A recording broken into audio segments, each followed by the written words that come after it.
నమస్కారం ఈటీవీ 360కి స్వాగతం. ముందుగా ప్రధాన అంశాలు. రాష్ట్రంలో 92 లక్షలకు పైగా ఓటర్లకు నోటీసులు, అభ్యంతరాల స్వీకరణకు నెల రోజుల గడువు. హైదరాబాద్ క్యూర్ పరిధిలో సగానికి తగ్గిన ఓటర్లు, 71,15,441 మంది ఓటర్లతో ముసాయిదా విడుదల. 6 నెలలకు సూపర్ స్పెషాలిటీ ఆసుపత్రి ప్రారంభిస్తామన్న రేవంత్ రెడ్డి. 10 ఏళ్లలో బీఆర్ఎస్ ఒక్క ఆసుపత్రి పూర్తి చేయలేదని విమర్శ. 22A అంశంపై ప్రభుత్వం తప్పు చేసిందన్న హరీష్. నిషేధిత జాబితాపై శ్వేతపత్రం విడుదల చేయాలని డిమాండ్. ఆటో స్పీకర్ బాక్స్లో 6 కిలోల గంజాయి.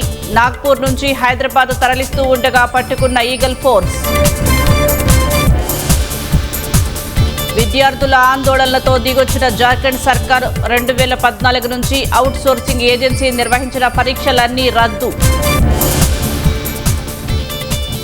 పరీక్షల వ్యవస్థ సమూల ప్రక్షాళనకు ఎన్టీఏ శ్రీకారం. 50 మందికి పైగా సిబ్బంది తొలగింపు, 10 కొత్త పోస్టులకు నియామకాలు.